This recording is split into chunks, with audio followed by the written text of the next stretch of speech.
to Inside the Box. I'm Joanna Lee, and today we are in the final episode of this year's Asian Heritage Month series. Today's guest is a truly remarkable woman. She is the artistic director of Uzume Taiko, the first professional taiko group in Vancouver. From experience as a professional dancer, she incorporates choreography and theatrical elements with festival drumming style of Japan to create artistic collaborations with musicians and artists from diverse cultures and art forms. Also, she builds taiko drum gear and leads workshops and artist residencies in schools and communities. A strong leader in her group, she gives back to the community by educating youth and people of all ages through innovative measures with social distancing protocols. Her experience in professional stage management and media production has been a key asset in successfully performing several concerts during the pandemic. Please give a warm welcome to Bonnie Soon. Welcome, Bonnie. Lovely to have you here today. Thank you for inviting me, Joanna. Absolutely. So I would really love it if you could share your origin story and journey in becoming the artist you are today. Okay, well, I guess it's still hard to call myself an artist because I just work, but okay. I grew up in a tiny house that sat on top of a store called Goodway Market. And this grocery store was at 25th in Canby Street in Vancouver. And my family ran it, but our family life, did not include a lot of leisure time. So I learned that daily life included hard work, as all of us had to help stock and dust the shelves and carry heavy boxes and serve customers. But my mom enjoyed sharing recipes with our European customers, and they were enticed by the smell of her stir-fry cooking as they shopped. And so her artistry was in creating floral arrangements and gift baskets. And I marveled at her dexterity, and I had a bird's eye view of working. I was like 5 watching her work at the table, and she just worked wonders. So I guess that's where I saw someone just creating and being happy doing it and making people happy. At the end of her production, it'd be like people were grateful. So that was rewarding to see. And I had many years to see my dad, who had a really generous heart, and he cared about people more than profit. So we were poor, but I didn't notice, because we always ate well, and I just didn't notice, right? So that was our life, and I think that's why I work so hard and don't notice things now, because it's just a part of my life, and I think I carry both of them inside me. That care to work with my hands, and also to care about people, more than profit. I just, am always trying to help people and do what I can for a reasonable rate, So, Yes. So I love music and dancing from growing up, watching Fred Astaire movies with my dad, because that was maybe the only time we really got a chance to hang together, be on the sofa bed, in the living room. We had this 1-bedroom tiny house on the top of the store, and my mom and dad and my sister and I shared 1 bedroom, and we could only walk between the beds like the width of your leg. And then I think my brother had a army cot in the kitchen. It was like pretty tight. So it was special to be on this squeaky sofa bed with my dad, just like dark. I knew I wasn't supposed to be up, but he would be watching these musicals, and I was half falling asleep. But he just loved Fred Astaire, and I grew to love Fred Astaire too, and big band music, and my dad was always dancing at family gatherings. So as an after-school activity, my folks gave my sister and I a choice between going to Chinese school or tap dancing classes. And this is why I'm in the arts today and still can't speak Chinese. Because yeah, I took the tap dancing classes, and I love being physical from a young age, which continues today. And my sister and I studied tap, modern, and ballet, but my favorite was tap. And this is where I first began listening and creating rhythms. So that was really a great way to start. And then I got hit by a car. I was walking a classmate across busy Canby Street, and I got her to the other side. And on the way back, I got scared when I left her on that side. Yeah. This is me helping other people. And so I went, oh, like, these cars look really big, and I freaked out and I started running. So I got hit by a car really bad. And I'm really quite surprised I'm still here, because I think it was pretty serious. Like, I had internal injuries and broke my leg, so I had to learn how to walk again. And I didn't go back to dance classes after that, but slowly I just, recuperated and got into athletics. So in my early years, in high school, I played the clarinet and saxophone. And in my teen years, I fell in love with independent films while going to the Cinematheque, and was influenced by Ingmar Bergman and Fellini films. And then I went to college wanting to become a documentary filmmaker. But, instead I became a media producer and worked in the justice and public safety field.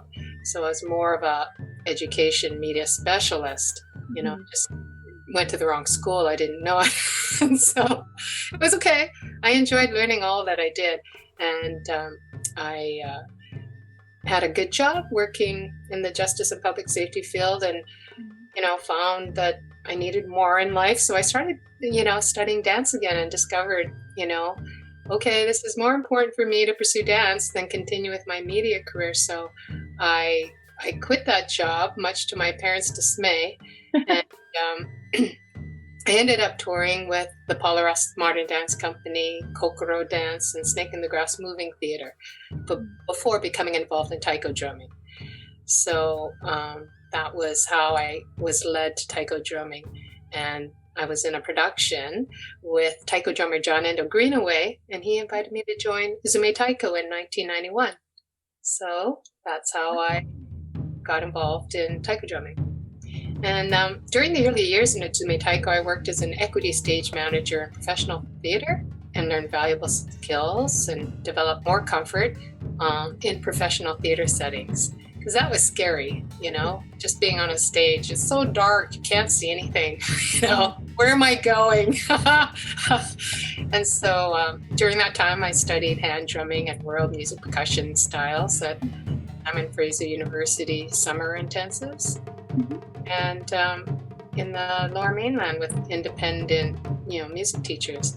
So I was just so excited to learn music. And, that was a new area, because I hadn't really studied any music after, my clarinet and saxophone days. So by this time I was a busy mom, and Uzume Taiko began touring locally, nationally, and internationally. And we would descend upon all the music stores on our travel, picking up percussion instruments and hand drums, and we'd play them while driving to the next gig. Those were pre-cell phone days when we had time in the band to listen to the same CDs or jam together on instruments. So we had exciting conversations about song and show ideas, and it was a very creative period. And a lot of Uzume Taiko compositions were born from our intensive time spent touring together. And, I realize that's very special, and it occurs, in your 20s or early 30s. And I'm grateful that, we had that together, because we created some great music. Yeah, and it's not so easy to do that nowadays, right? Everyone's plugged into their own thing. We don't talk, right? So I'll tell you a little bit about how I, learned more about the art of taiko drumming, because, I was just happy to be playing and being in this group that I could perform in, because I was a young mom and didn't have time, to do or think much else. Just do what I can to keep learning about music.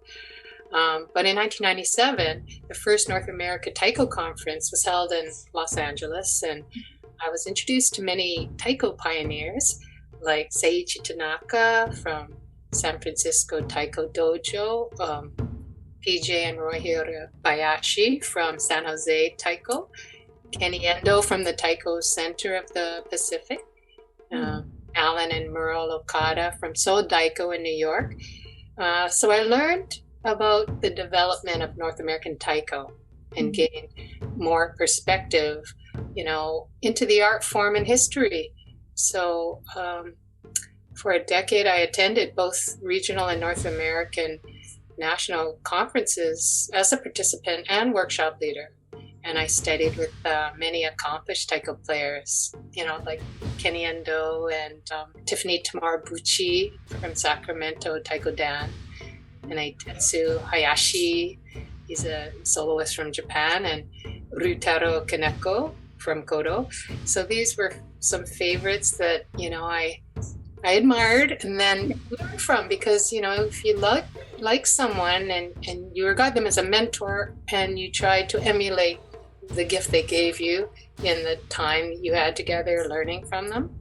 So, it was not only the original members of Uzume Taiko, Age Eileen, Leslie Komori, and John Endo Greenaway, who gave me my introduction to Taiko form and drumming, but all these other people would pour more techniques and perspectives into my mind and body, and that helped to shape me. And my workshops were always about movement and music, because I enjoy the opportunity to share choreographic Taiko drills with participants. So that I started to do right away, and that was my input. So then I we worked together from 91 to 2000, and I became co-artistic director in 1999 with Boyd C.H.E. Greeley. We joined at the same time in 1991 when Kage Eileen and Leslie Komori left to pursue other musical pursuits. And so, Boyd and I complemented each other, because Boyd had a classical percussion background and I had dance training, and so we just shared skills, and we were kind of typecast in how we played the drums. I did all the big movement stuff and Boyd played all the intricate notes, and we were able to complement John, who was the overall kind of Taiko root. And we were very successful for a good 9 years. That's a long time for any band to stay together. But in 1999, John had a family by then, and he was busy trying to make a living and a family. So Boyd and I shared the co-artistic direction for a number of years. And in 2004, Boyd had his own family and had to make a living. So I assumed total responsibility for artistic direction, because no one else wanted to do it. But also, Jason Overy became musical director, so I still had a partner. It just sort of split up, where someone was obviously doing one role and someone was doing the other role. So we just started operating that way. And so that's kind of, how it's worked out. And, technology has forever altered the way business operates, in the ever-changing world of the performing arts. So I just keep learning and adapting to new practice, and just, learning how to deal with things that go wrong makes me more resilient and perseverant. And that's all artistic direction is. It's really kind of like just surviving and trying not to give up. So that's that. And then I'll tell you a little bit about teaching Taiko in community settings. It's always been part of my activities in Uzume Taiko. So people of all ages, they like to try banging on drums. So, it's a pleasure for me to share my love of drumming.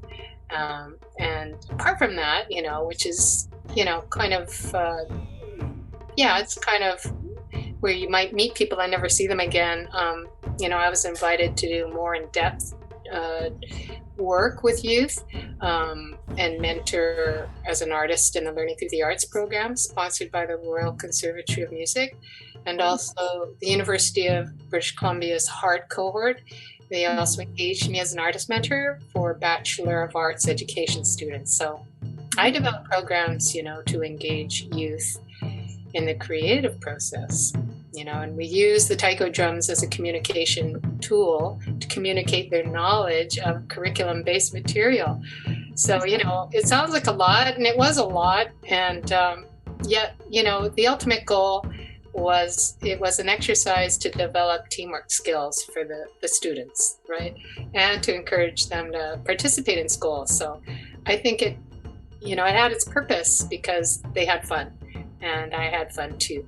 So that really was a long, tutelage for me, like good 10 years of figuring out how to make programs and engage with the tool of taiko drumming that wasn't just about taiko drumming, and it was possible. So kind of hard for some teachers to get their head around what I was trying to do, but I would say it worked more often than not, what we tried to do. Yeah. And lastly, my family has always supported, all my endeavors, and it's been a big part of all I do. I wouldn't be doing this if, my immediate family didn't buy into it. So I'm really grateful for all their work, working backstage and in front of house in IT and videographing our shows. My son, got dragged into a lot of that all through his growing up, poor guy. He definitely decided not to do arts. He said, I hope you don't mind, you and Dad, but I'm not going into the arts. Not pushing you. No, do whatever you want, So my husband, Ed, Artiag, is the technical director for Uzume Taiko and lighting designer. So we met in the dance, days when we both worked for Paul Ross Modern Dance Company. So we've, weathered the arts together and being a family together and shared raising our son. And so we worked many international tours and evening concerts together once our son matured. And over the years, Ed and I learned to build taiko drums, and we built the large barrel drums in the group, the hira, odaiko, and chudaiko drums. And Ed, designed and built innovative lightweight drum stands, which helped us tour affordably and efficiently. So there's something that many concert goers comment on because they haven't seen stands like that. They aren't typically heavy furniture pieces, and they're lightweight. Yeah, we've broken everything while we're on tour, but luckily, he's fixed them while on tour. Someone's taken pity on us and fixed it for us. So, I've really been blessed with this partnership, both personally and professionally. So that, I would say, is the origin story of Bonnie. Yeah, like you asked. I think you are a really well-rounded person, and yes, I would confirm that you are an artist, indeed an artist, because you have all these different facets and roles that serve you well just in what you do today. Well, thank you. Yeah. Absolutely. I guess it's an approach to life, You're right. There was a moment, and I remember it,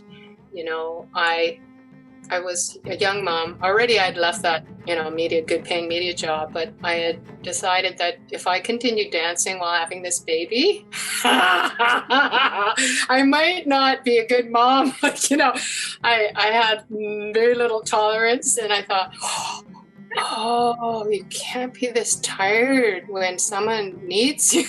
I thought, okay, pick something else to do. And I thought, okay, I'll just bite the bullet and I'll go get a normal job so that, my husband can still work in the arts, and then, we'll have medical and, I just thought maybe I'll go do that, and then I just decided, like, I had $2.50.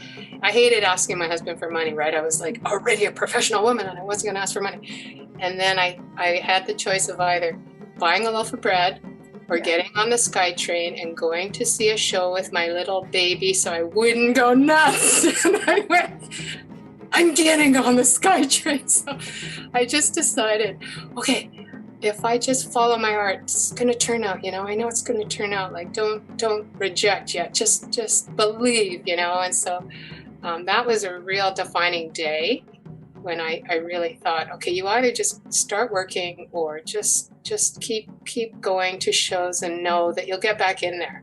because I felt like I had dropped off a cliff. Like all my friends were performing, and I just felt like invisible, and really had no understanding of how I would get back to any art, So that was huge. So yeah, I'm very grateful that things worked out this way, and I believe that I never worried about money after that. I just thought it's going to work out. Like, and we don't spend much anyway. I've been a dancer. What could be harder?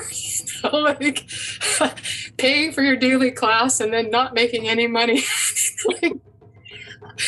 Yeah. So actually, yeah, taiko drumming has been a lot more beneficial as a career. Because yeah, and it's absolutely amazing, your story that you persevered and kept doing what you loved. It served you really well. Hopefully, yes. There are days of struggle, of course, but on the whole, I've managed to see the positive side and everything, and not the downside. Yeah, absolutely. That's really important. Yeah, so going back to the history of taiko, can you tell us more about that? Well, taiko drumming culture comes from Japan, and it's been an important part of life, for thousands of years. And in the beginning, taiko were used in village life and in temples, in times of war, and to accompany Noh kabuki theater. And, more recently, ensemble taiko drumming really became popular after the Second World War, when, taiko drumming became an activity to help many people regain a sense of pride in Japanese heritage and culture. So I would say the type of taiko drumming people know today, the ensemble or group drumming form, is relatively new. If you think about it, just like 1950s, a jazz drummer from Tokyo, Daihachi Oguchi, he is instrumental in taking or pioneering and elevating the traditional folk sounds of taiko to modern music that's now played in concert halls and not just in festivals and shrines. So he was instrumental in, collecting taiko drums and trying to play them like he did his jazz kit, and also tried to interpret this piece of music that someone handed him that, was traditional. And he thought, well, what if I play it on all these different sounding tone drums? And after that, I guess he liked what he heard. So then he thought, well, let's have more people play this one size tone drum. And then that's how ensemble drumming started, because he could, communicate with more people what he was doing on his one set. So he was instrumental in that. And then a man in California, Seiji Tanaka, he's known as the one who brought taiko to North America, and is the first known Japan-trained teacher of kumidaiko, ensemble drumming. And many North American taiko groups radiate from studying from Tanaka-sensei. And Ondakosa and Kodo are touring groups in Japan that helped expose the art form around the world. And so in 70 years, when you think of it, the art form of taiko drumming has spread, and now there are taiko groups all around the world. So this is a very relatively new art form, although the instrument is thousands of years old from Japan. Yeah. Absolutely. And I mean, it seems to be evolving, I would say, the genre of it. And there's a lot of cross collaborations. Exactly what you do, actually. Yeah. Yeah, it's really easier now with the internet to find out anything you want about anything in the world. But when I started in the 90s, I was looking at ethnomusicology books and finding, 2 pages with line drawings of what a taiko drum looked like. Yep. And I questioned whether Bonnie Soon, who's Canadian, 3rd generation Chinese, should even play this instrument. Do I have a right to play this instrument? So, in that book, I think I read, many of the drums traveled from India and China to Japan, and the Japanese made a style of their own. And I thought, then maybe it's okay. There's a little link here. As long as I tell people, of my heritage and not pretend I'm Japanese. I thought, be who you are. You're Canadian.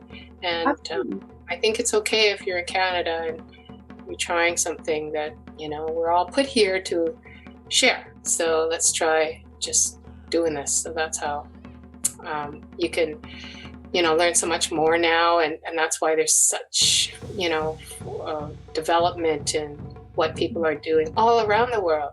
And that is great. To me, that is growing tolerance and understanding.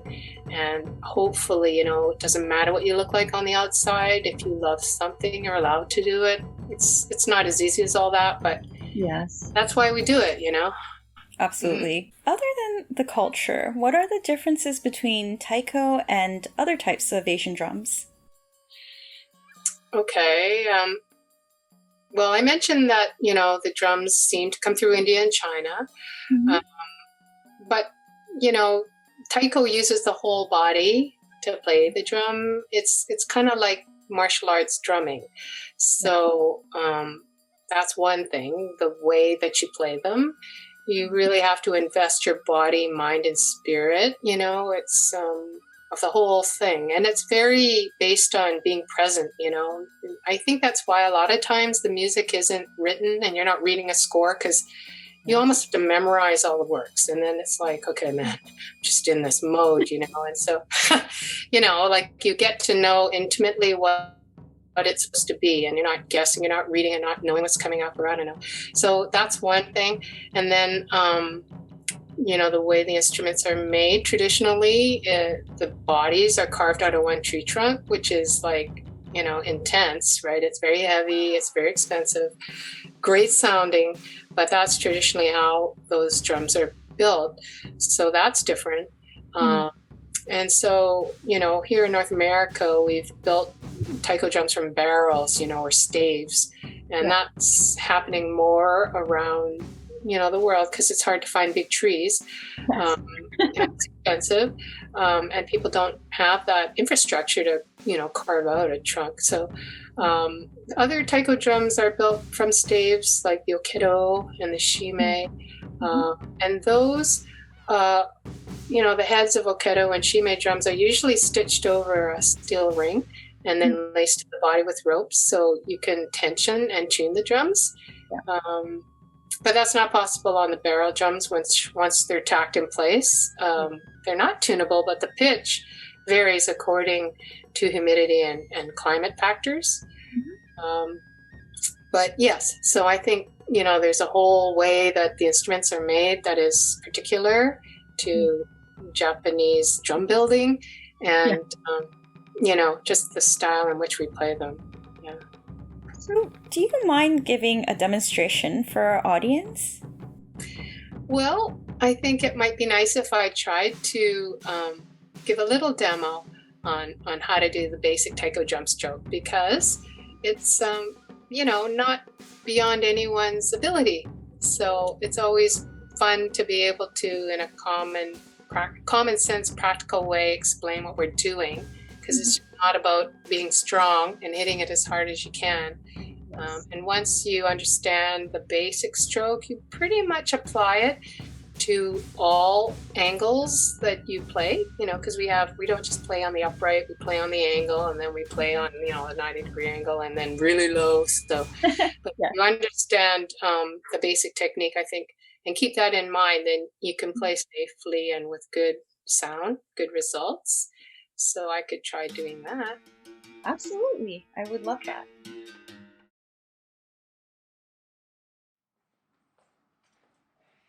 Welcome to the Uzume Taiko drum studio.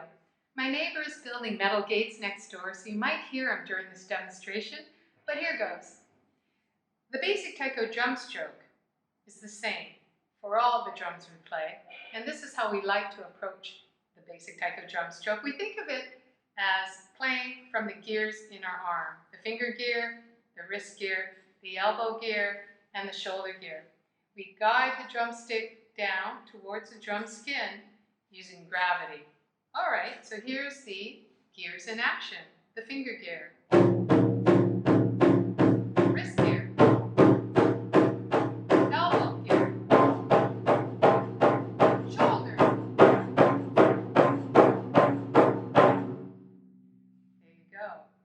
So it's the same for all the drums as mentioned, except when they're in different angles, we just adapt the drum stroke to playing at that angle.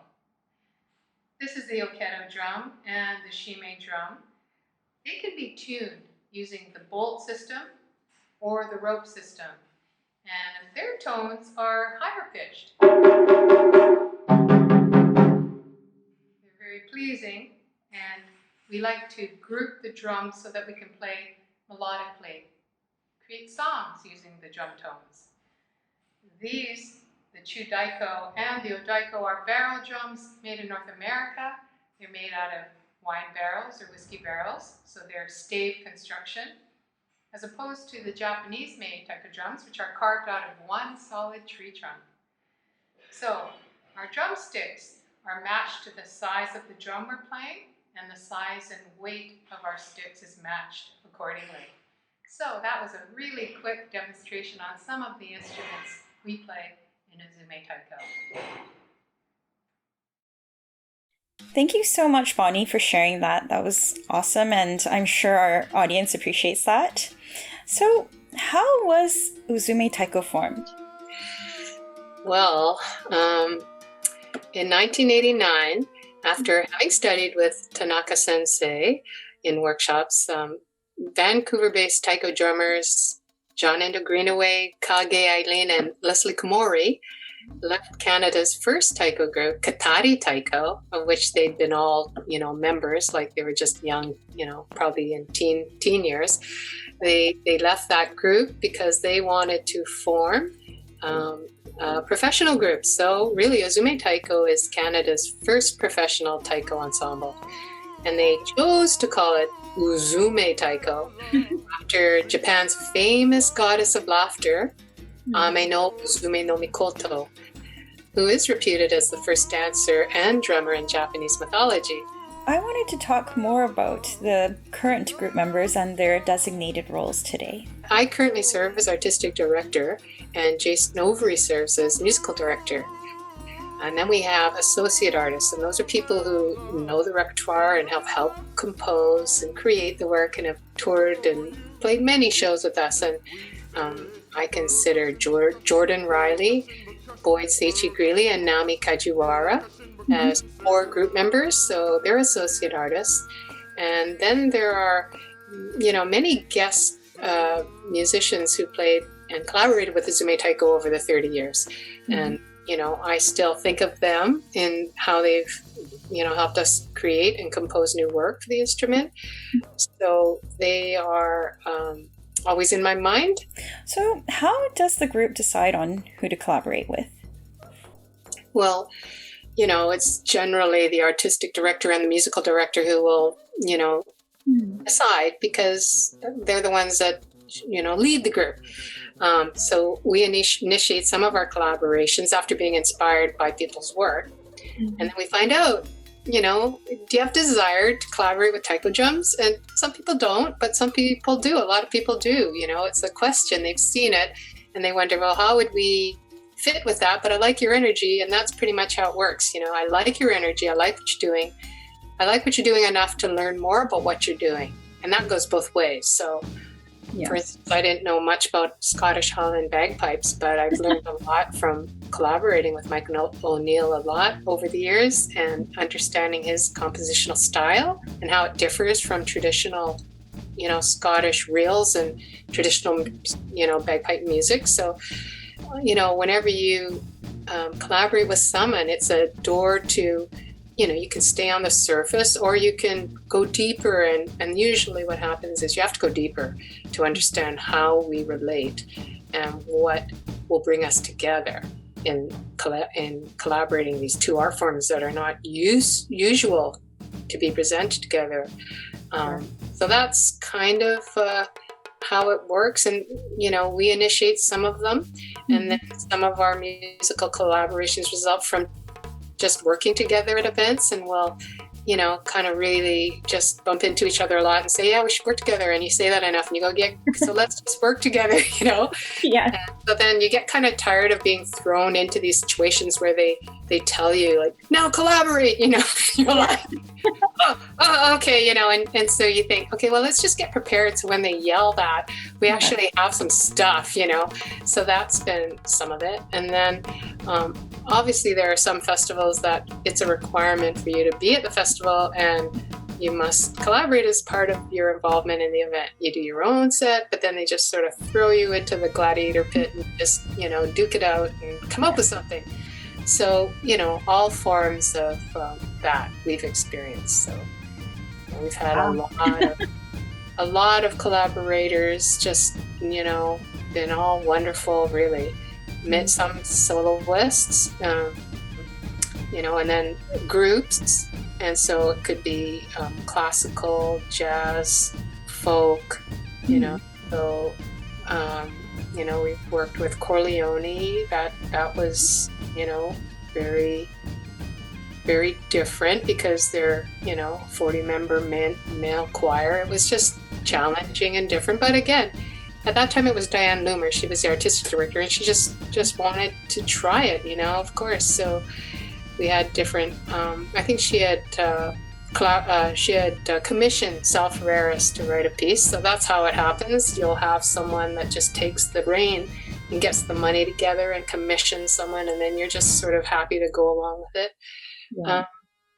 We had Orchestral Works perform with the Victoria Symphony Orchestra, and then there was a lot of work with the Simon Fraser University Pipe Band and Mirringstone Pipe Band. We had a lot of taiko tours to Europe, to the point where they asked us to stop doing that. I think they had their fill of pipes. Yeah. Anyhow, Chord Rubber Orchestra, orchid ensemble, of course. Big rock band. We had Peggy Lee, the cellist, and Albert St. Albert, the African percussionist, Takeo Yamashiro, shakuhachi flute, Alsvin Ramos, and shakuhachi flute.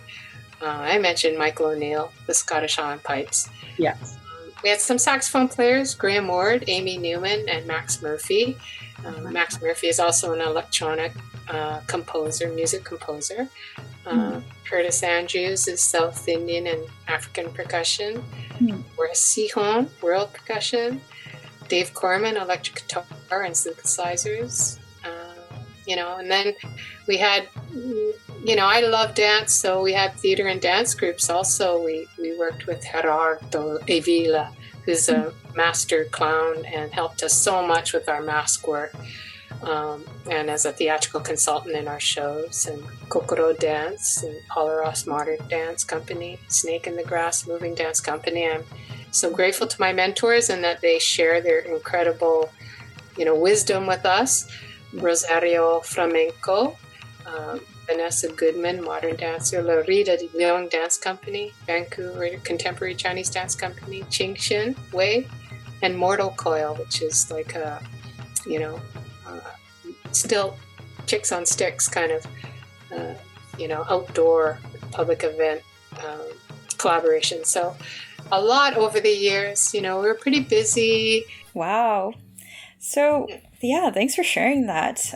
You collaborated with so many artists and composers and dance troupes. That's amazing. So, yeah, it's really fun. Yeah. So who decides on the program repertoire and the compositions? Well, it's usually the artistic directors or musical directors of both groups. You come together and you look at how much resources you have and time, and you just fit it in, okay? And none of them have been under the same conditions. So you learn how to do the best with what you're given. We decide with whoever's in the group at that time, or if we've decided we're collaborating for a show, that's what we do. So they usually have some repertoire, we have some repertoire, then you decide we're collaborating on a certain amount of repertoire, and the ratio will just vary depending on how much time you have. Yeah. Wow, that's a lot of work. Mm-hmm. So, how do you come up with the choreography in your shows? Well, sometimes I'm inspired by an image or a theme of what the song is communicating. So I ask myself 3 questions. What does it sound like? What does it look like? And how does it make me feel? And then I try to move or create patterns in space with that in mind.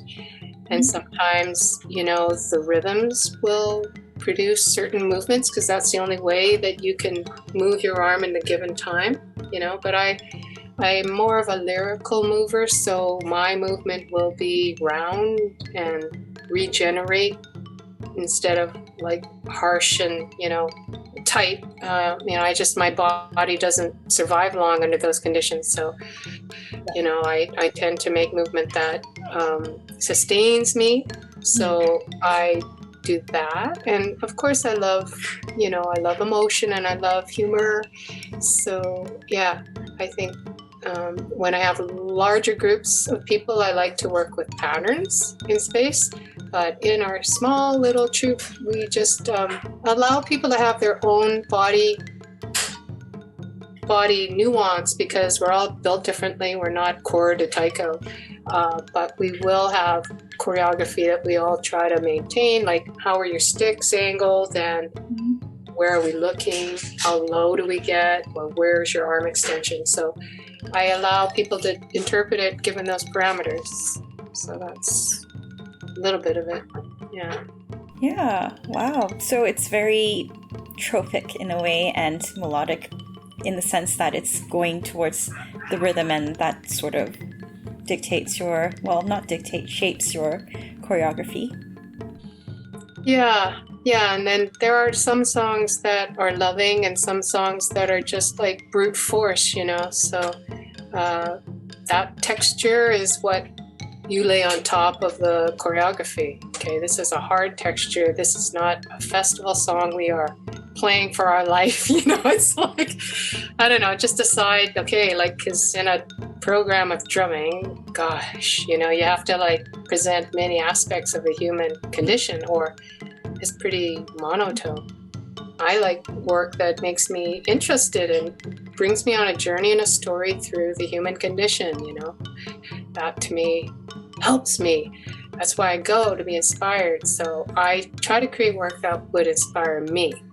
And, when you stop doing that, then it's not really very good for the audience too, I'm sure. So yeah, that's what I try to do. Mm-hmm. That's awesome. So can you elaborate on Uzume's recordings so far?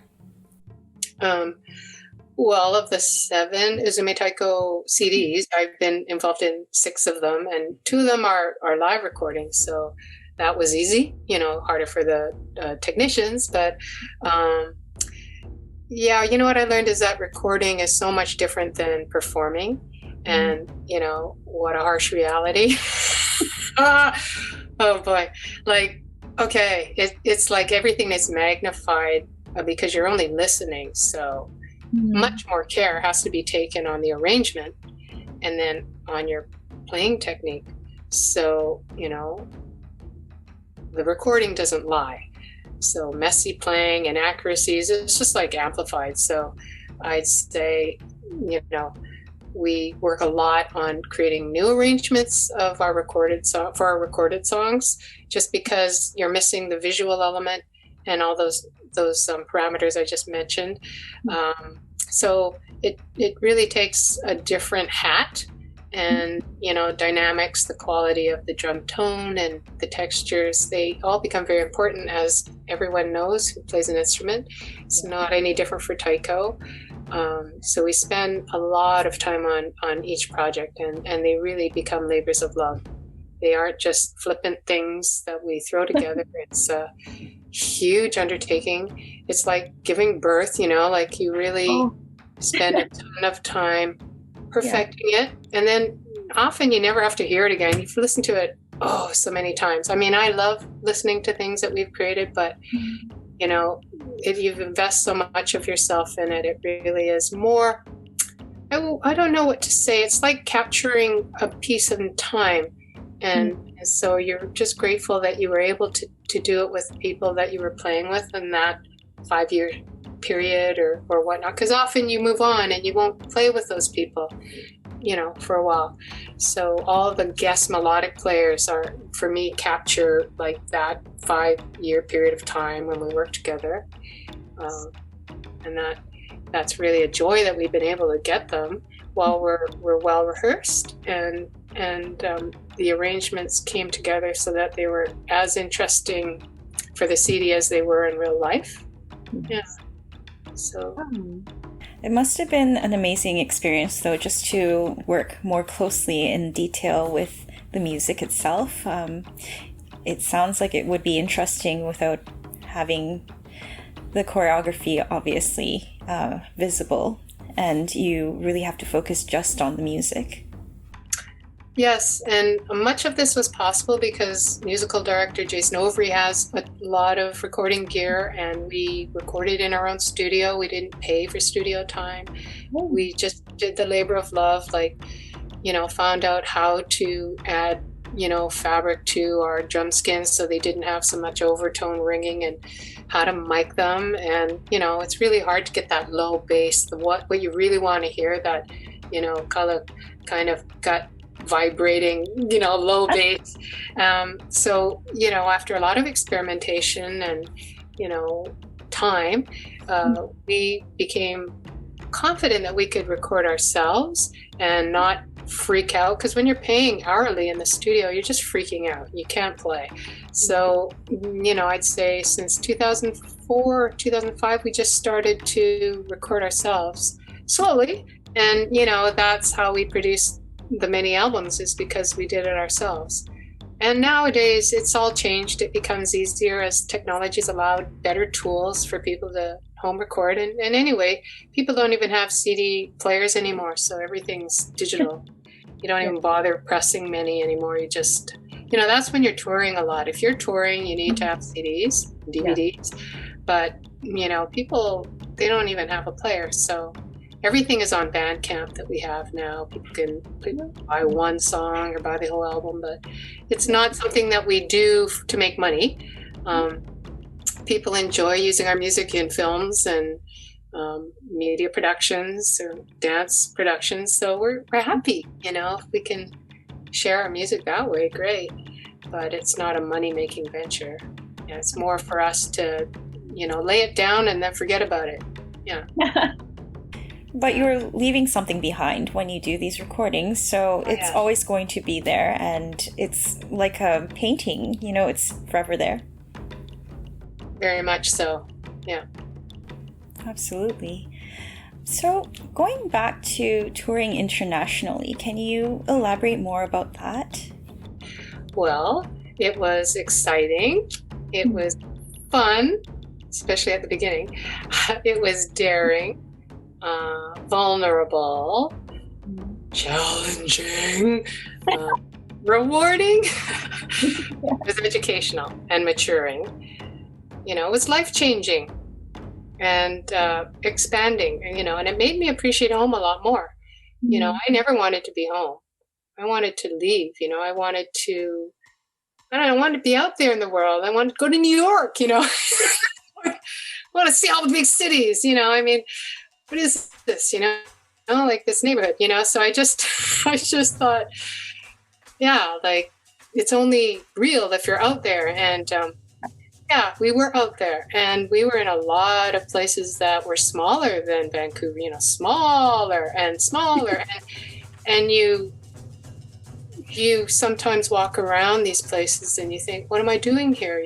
This is interesting, but where am I? Okay, this is a really different part of the world. I'm learning a lot, but what was I running away from? It just makes you question a lot, right?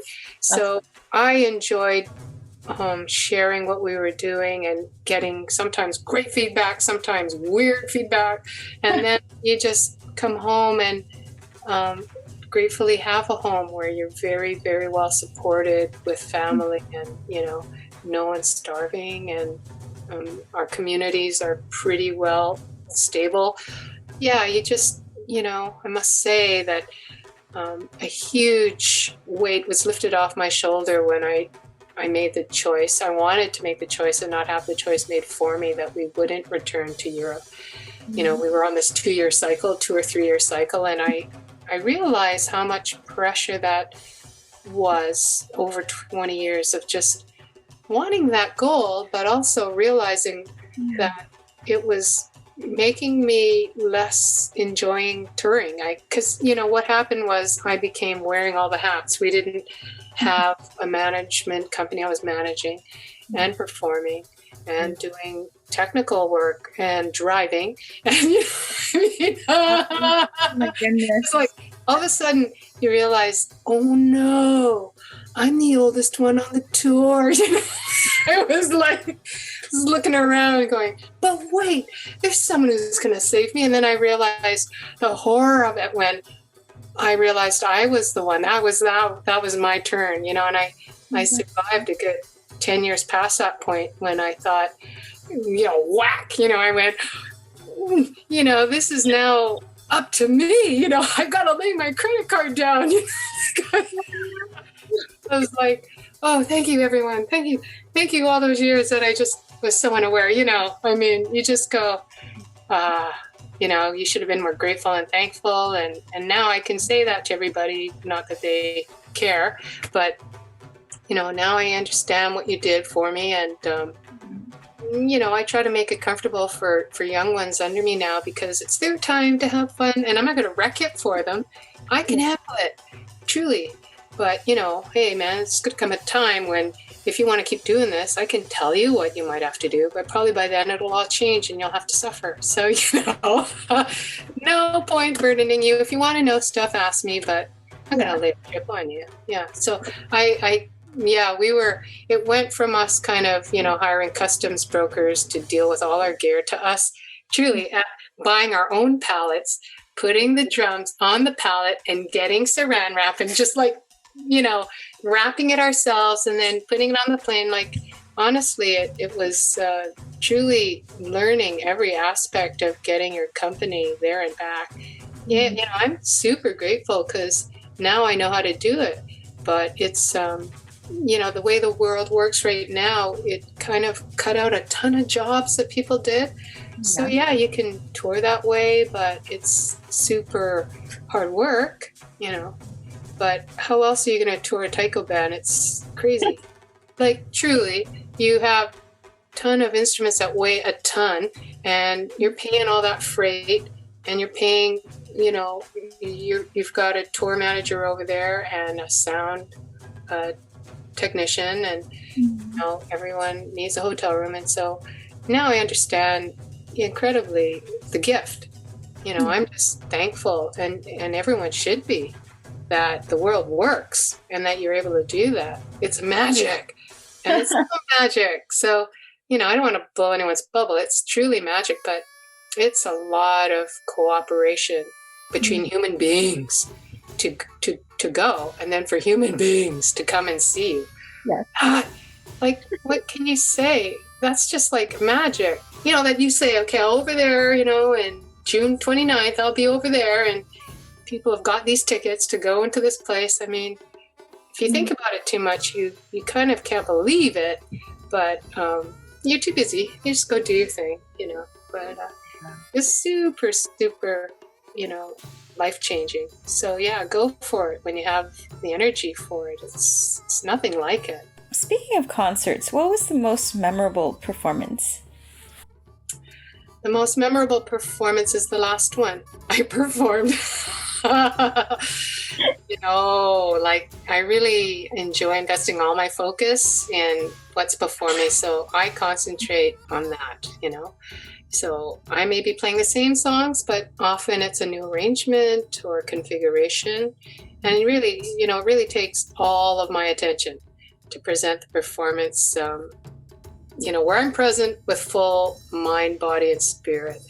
So really, you know, I've been thoroughly enjoyed so many concerts, but, you know, it's the last one you remember because I know people have told me that isn't always, you know, wise, because they can see how much I put into it and kind of probably burnout, like, edge on burnout, but I don't know how to do it any other way. I never treat it like it's boring. I make myself busy. Like if there's something, if I'm sitting for a bit, I think, well, there must be something I could do to help make this just a bit smoother. Like that's just a part of who I am. So,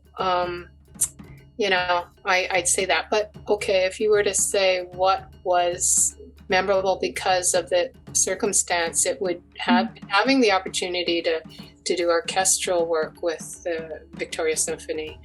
Yes. Because Ed, my husband, is also a new music composer. So he orchestrated some of Uzume Taiko's music for that symphony in particular, because they were a smaller symphony for 40 parts. So he took 2 of our songs and did that for us. And, that felt very special to bring taiko drumming to a classical audience. And I know they enjoyed it. So, it was awkward because I remember the conductor telling us to quiet, I all hear the violinists like, psst, they hated how loud we were. And we started to get vibed out, and we were pretending to play because I think they were complaining so much about not being able to hear themselves. And so finally, just like I was getting demoralized, and finally the percussionist in the symphony came over and started talking with us, and he just said, for God's sake, your taiko drummers, just play the thing. Like, you can't fake this. Just don't worry about what anyone says. Just play it, because it's not happening for you right now. And I said, okay, thank you. He told us before the show, and so we just went and we played it. And so, I was grateful someone said something. And so we went from that extreme to being asked by, I think it was Ken Pickering, when he was the artistic director of the Coastal Jazz and Blues. Mm-hmm. He put together this collaboration with the Big Wreck Rock Band, who I didn't know their music, but they had big shows in Calgary and in Toronto, set up in big theaters with, large rock band audiences. And I just said, sure, and we listened to their music and figured out how to play to their music. And then we did, some of our numbers that were just us. But walking onto that stage on, this rock band with the the effects, and the people with the lighters. And I just was kind of stunned, but, we did it. But I just thought, oh, that's why they do this, because it's so enchanting. You feel like somebody important, So that was a memorable experience because, you don't get to do that every day. And so that was a world of which, I'm not from, but it was fun to just touch, very briefly and feel that. But that's not usual. Those 2 instances are really diverse, but I remember them because we don't get to do that very often. Mm-hmm. As the artistic director and educator of Uzume, can you elaborate more on these roles? Okay. As the artistic director, my organizational ability is utilized, to plan and set schedules and projects. So I set them in motion and as well keep track of productions and to ensure that the deadlines are met. I also make grant applications to support the work we do, and I'm responsible for the day-to-day studio management and, along with the bookkeeper, the finances. So all these roles used to be split up. We used to be able to afford, a full-time management company. But around 2011 or 12, when we were still touring Europe, I realized that we really couldn't go to Europe and still afford this service. So I just knew we had to change, and it wasn't a personal choice to let people go. It's just, okay, we're just going to probably stop unless we make this choice. So I guess since 2011 or 12, I started learning painfully how to do all this, because I really had no clue. And I wanted to quit many times, but was encouraged by Marietta Kozak, who is my arts management mentor, and she also does bookkeeping services. She just, she's not, I only meet with her a few times a year, but she would just, feed back to me and ask me what I wanted to do. And she would just say, I don't think you're done. Yeah. Okay. She goes, you can do this. I'll tell you how to do it. Like, go to that website, put it, and I'd be like, okay. So it's kept me savvy with the computer thing, because they change forms from being all typing and Xeroxing a million pages to, okay, this might be all right if we just do it this way. Of course, everything's frustrating, but for me, the artistic direction for the artistic stuff was enough, but to actually manage the nonprofit society side was woo. It's like, oh, this is another part. But, again, it's another task. And once you stop resenting that you're doing all this, then, it's fine. Isn't that funny? No. You just have to get over whatever little childish thought you had that someone's supposed to like lead you through life with carrots, and you don't have to do anything, to understanding that you're grown up now. And I would say, it was never my forte to be vocally astute, witty, articulate. I do music and movement because, hey, I wasn't great at essays, and so having to be forced to be essay and stuff is like, okay, which tooth do you want pulled now? Because it probably takes me 10 times longer to write a paragraph than others. So, I struggle with it, and it's okay. I'm just accepting that this is all necessary for you to write a business plan. I'm just relating it to business because it's a grant. But if you can't articulate your plan as to what you want to do, how you're going to do it, how you're going to afford to do it, and get it done, then how are you expecting me to give you some money? And it's not always about the money. It's just, hey, even if we don't get this grant, at least I had this thought I wanted to do this and I wrote it. And then if we still want to do it without any money, we can still do it or change it a bit, so it's not so hard. Do less. But at least I had an idea and I could articulate it. And then if you get a little bit of money or a lot of money, then feel so even more grateful. But I've come to learn that writing grants is, not something you should treat as an arduous task. You should then be grateful that you're given an opportunity to articulate what you have in mind. It's just, for a person growing up, being taught to be quiet.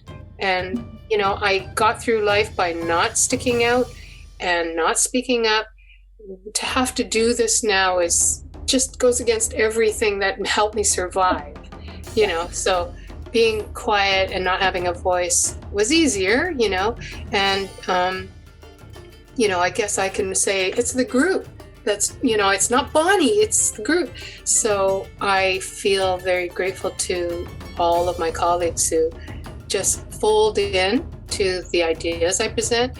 And that I don't blame them for not doing more. It's enough that you actually just follow my lead. Thank you. Now I see everything with gratefulness, because there were many moments to leave and stop and feel resentful and, think of painful things. But what's the use in that?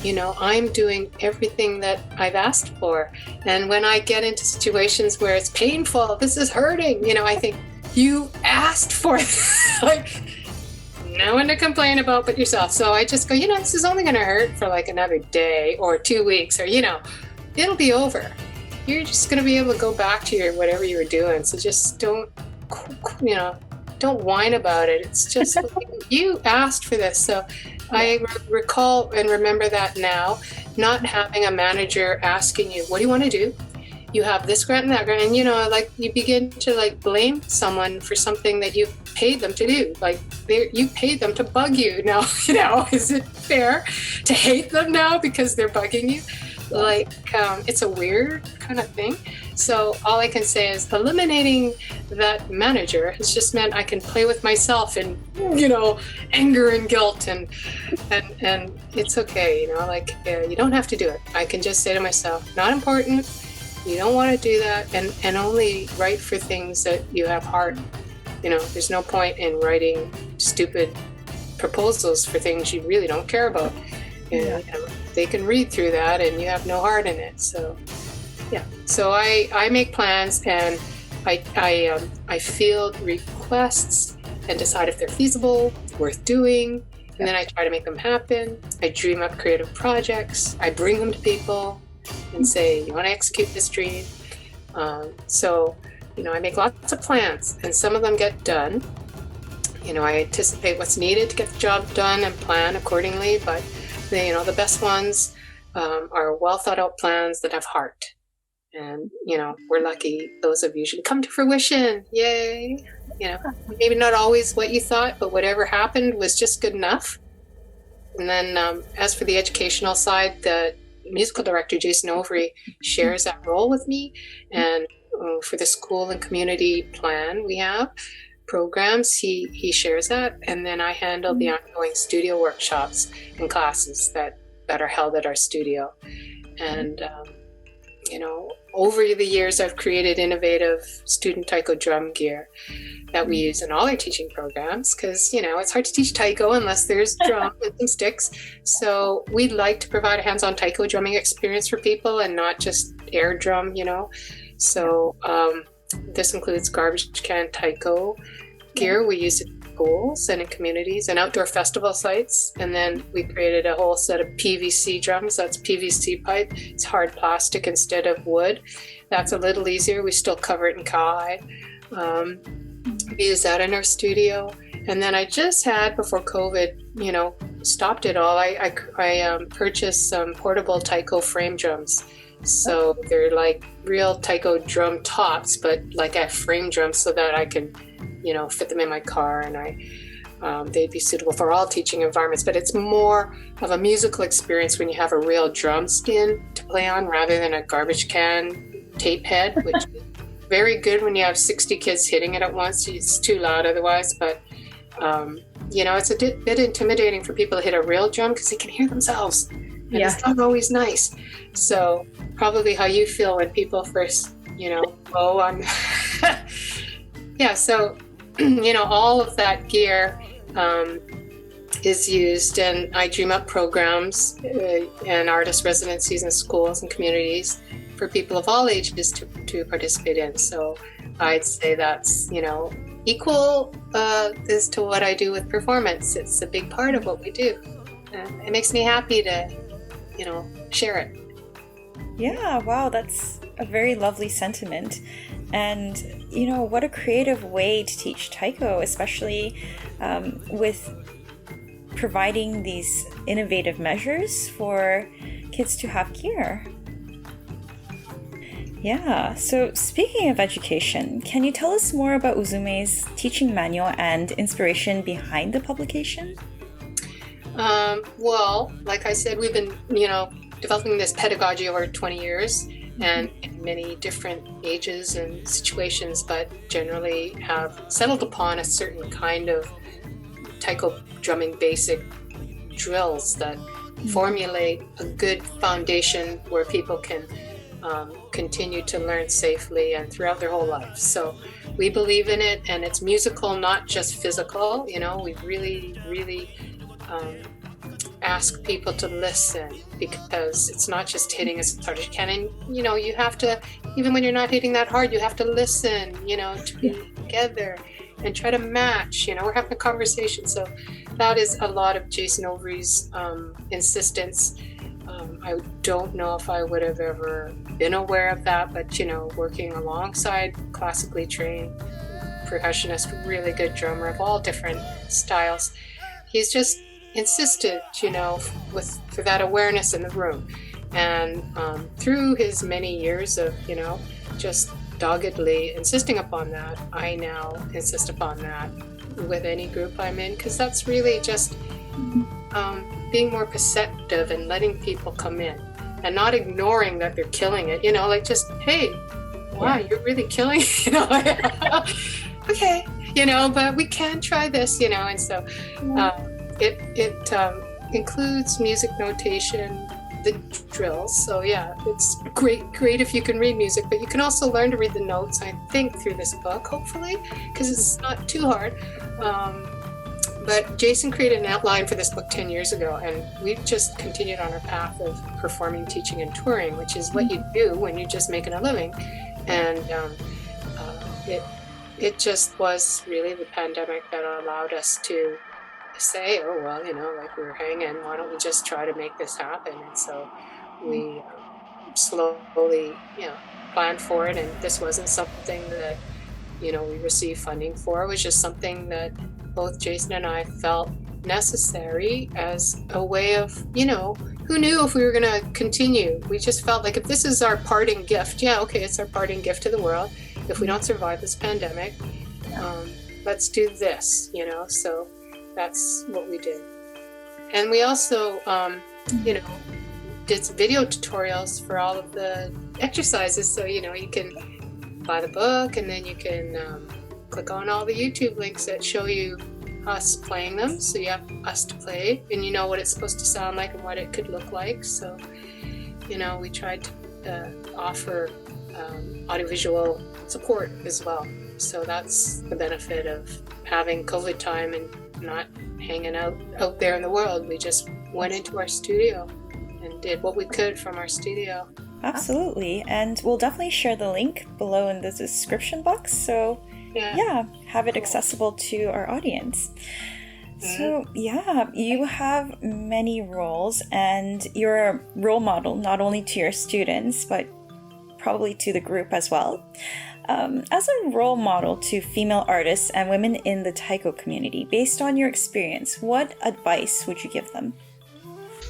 Well, I probably touched on it. It's to learn your strengths and weaknesses, which is good advice even if you're not a Taiko drummer. It's just life, like after you're kind of through high school, that's a good thing to do because, and even, before high school, but when you're kind of realizing you're going to be out on your own, you have to kind of decide, because life can pass pretty quick. And once you start working, you kind of stop thinking about that. You just kind of do what you think, okay, I've fallen into this, I'm doing it. But it helps a ton if you know your strengths, because that will come up in any situation.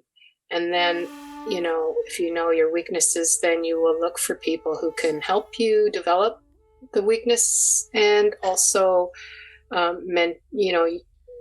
mentor you, or you can study with them. So, I think early on, after I'd finished college, I thought my strengths were like, filmmaking. I'm a filmmaker, or, graphic design, had all these titles. And I thought, this is meaningless. What is the thing that actually, because it's a title.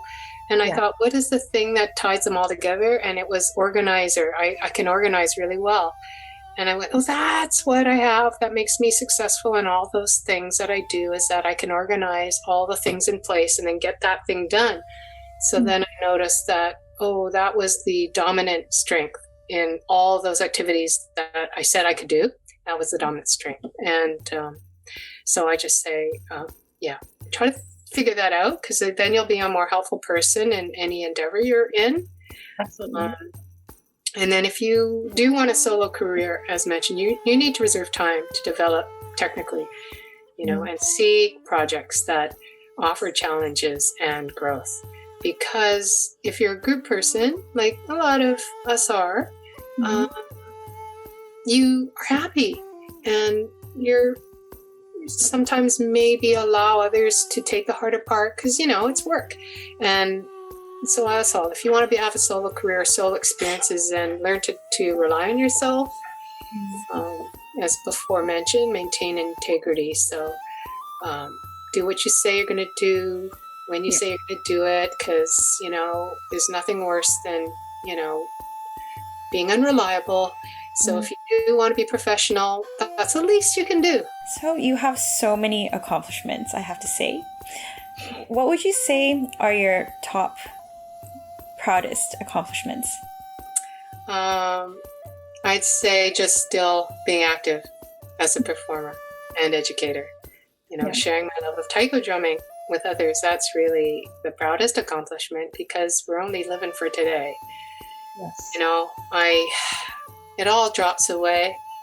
It just all drops away because, you did it. But, I'm just proud of surviving and being one of the few touring taiko groups in the world. It's very hard to maintain that schedule and commitment, and that we have managed to reach as many places and people around the world. Truly, it's been heartwarming and, really, really rewarding. Yeah. So from your experience as an educator and a performer, what would you say, what measures can we take in sustaining the arts? Well, I can only say, and I'm not looking at the huge picture. I have tried to participate on boards and offer the artist viewpoint. And I have a hard time speaking up when, a lot of people speak around me. I just don't speak because, it's all happening. But there have been times when I felt very choked up because of the conversation that's happening. And then I do, almost tearfully speak. It's too bad I get so emotional, but I guess maybe people listen because I'm always on the edge of, getting upset when I speak, if it's taken a turn that way. So if you can have the patience to sit in things, which, I'm not very good at. I've tried, and I have lent myself to boards and steering committees and tried to do my part. There are times and places where you can do that in your life. It's not something I do continuously. It's not in my nature to enjoy that. But in my private practice, I've tried to be really frugal and environmental. And, I'm environmentally aware, so I always aim to reuse and reduce and recycle as much material as possible whenever possible in the operation of our activities. So I spend a lot of time carrying, maintaining, and repairing our drum gear and drumsticks rather than throwing things away and buying new. So, I avoid waste in materials, in time, and in energy. I wanted to go into your projects, the group's projects. Can you elaborate more in the projects Uzume was recently involved in during the pandemic and Asian Heritage Month? Sure.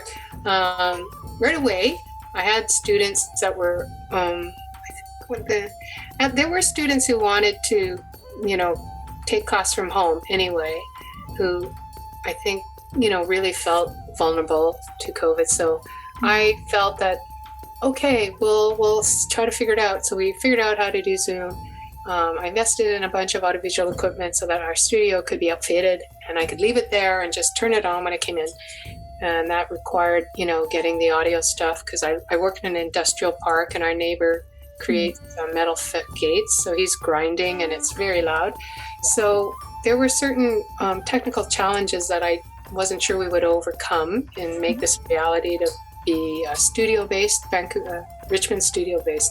Usually all of our activity was leaving, and going to your place. So we offered weekly Zoom type classes along with limited in-person, live classes. It was fun. So people at home felt like they were part of the group because there's students in the room. And we always operated with the provincial health officer guidelines. So we were shut down on and off like everyone else. And because we had just been collaborating with Silk Road Music and we were going to be doing some performance together, we live streamed right away in March, the end of March, because I thought this will never be rehearsed as well. We may never get a chance to do this work. So we bravely, did a Facebook live stream with our GoPro, and it was really, really challenging to get that working because of the Wi-Fi and just trying to wear two hats, be in front and behind the camera. And then we recorded some pre-recorded video segments for virtual online community performances. And we also also pre-recorded video tutorials to support a virtual taiko drumming workshop program for schools. I planned that in the summer for the fall because I figured it's going to be a long time before we get back in person. And I wanted to offer schools an affordable alternative because I just knew they would need it, just something. And I'm really grateful that we did it. So that's what we did in the summer. We published that taiko drumming book, and then we recorded all those tutorials. So we just kept going further and recorded short video segments that would really supplement the teaching program for elementary schools that we do. So they get a live Zoom class, but they have a lot of support before and after we're there. So they could extend that activity for a week or longer, Really, it's a support for teachers, not just the students. So that's what we did. And then we, in the fall, I just decided that we should try to do some live streaming because we had been active in the summer and fall, and I thought, let's just do it in the winter. And during the COVID shutdown in the winter, it changed from being a live stream series to pre-recorded events so that there wouldn't be so many people in the studio at once. It wasn't really practical to stay safe and have all those people together. So it just got delayed. We were supposed to be done by March, and then we were only just starting to shoot the first episode in March. So this is kind of drawn out, a whole season past when I thought we'd be done. But it's what we had to do. And now whenever a setback happens where we're closed, where we can't teach or we can't rehearse, we can't do the live stream or a pre-recorded event, I just take it in stride. Everyone's in the same boat. No one's going anywhere. It's like you're not wrecking anyone's cruise, everyone's traveling. So luckily everyone has just been agreeable to all the changes, and I don't put any pressure on the artists. It's like just hardly come. Like, I know this might not be up to our standards of performance, or our environment is like our studio instead of a great, theater, but just, we're happy to just get it done. And this is a super challenge because it means that we hardly get to know the repertoire, and then we shoot it, and then we have to learn more new repertoire because we're doing a new show. So I'd say it's forced us to grow and be on our toes, sort of in a way that we, haven't had to for a long time. So yeah, I think it did what it was supposed to do. It was meant to stimulate and offer a collaboration opportunity that would inspire us during the pandemic.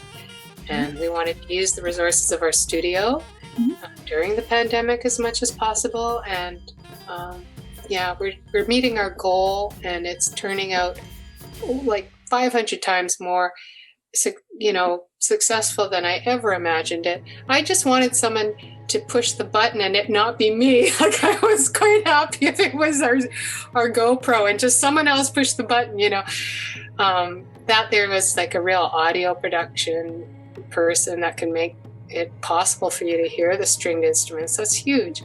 And that I didn't have to try to edit it together after, like all of that. It was well worth the money. I mean, I applied for grants and just paid the technical team, and I wasn't able to pay the musicians as much as I wanted to, but they understood. And I'm just grateful they participated, but they are leaving with very beautiful video of themselves and some money, but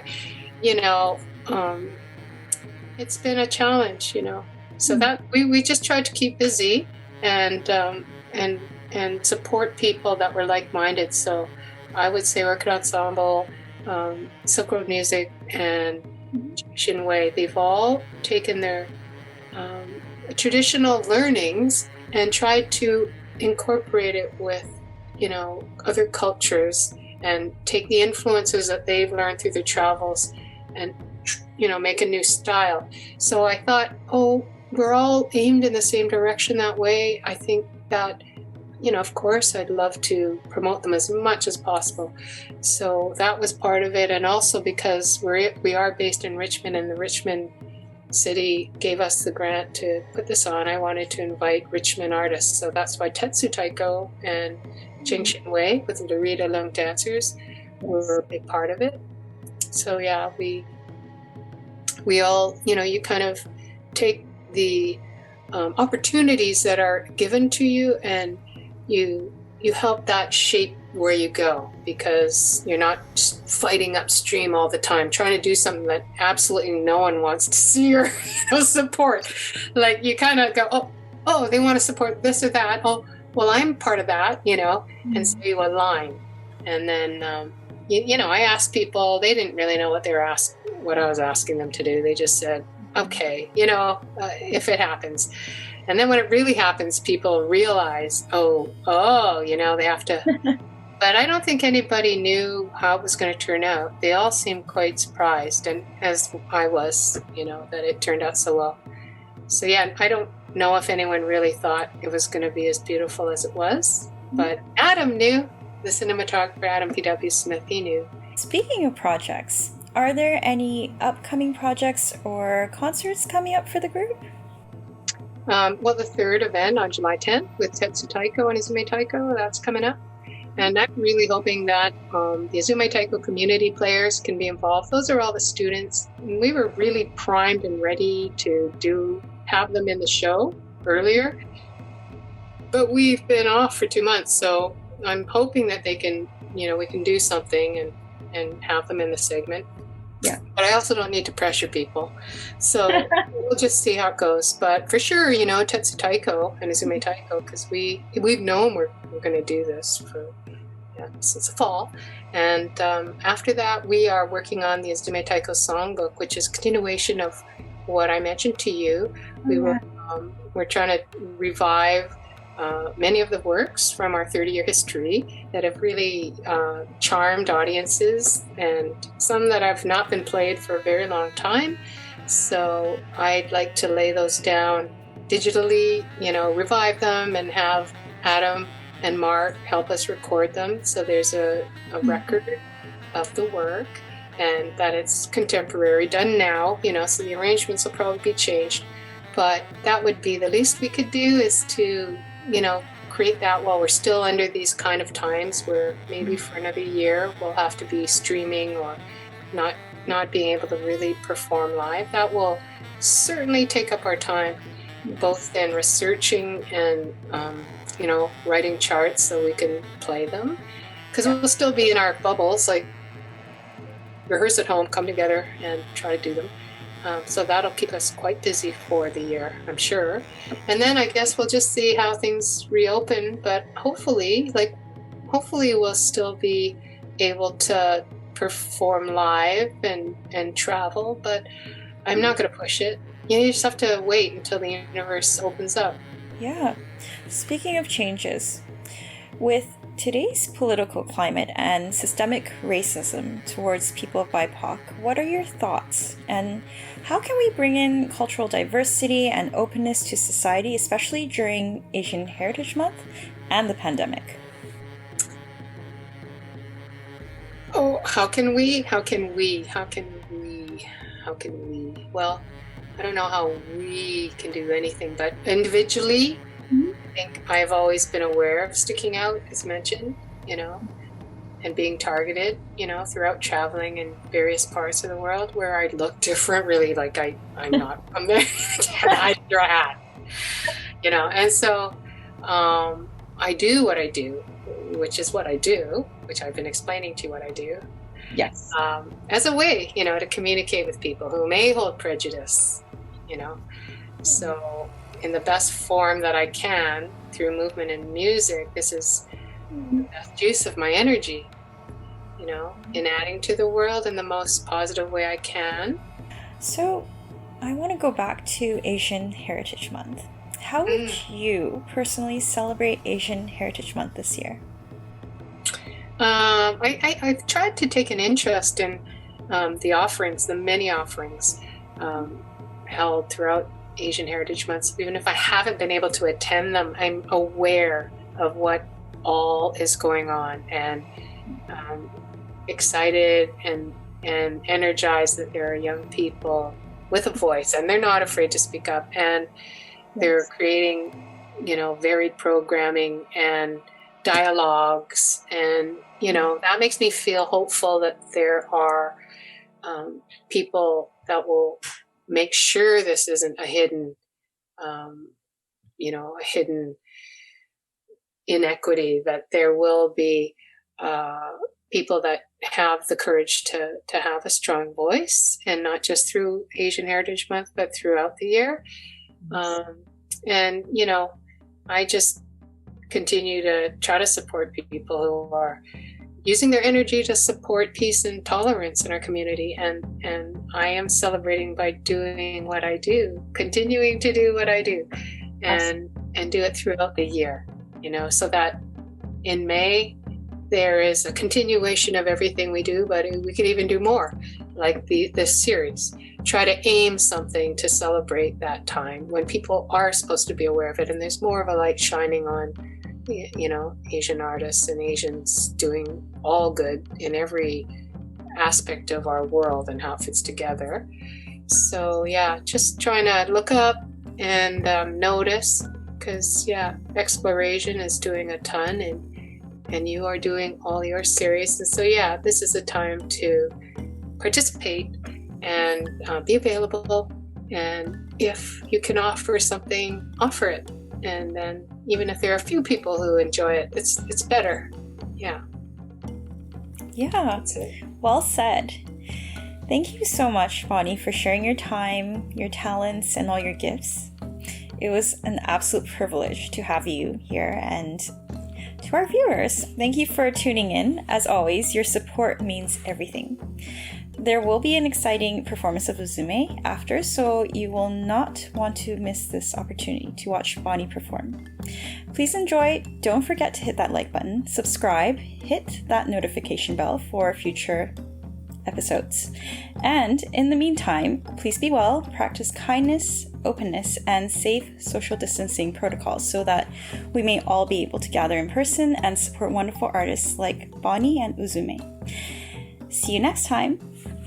Bye. See you. Thank you. Thank you.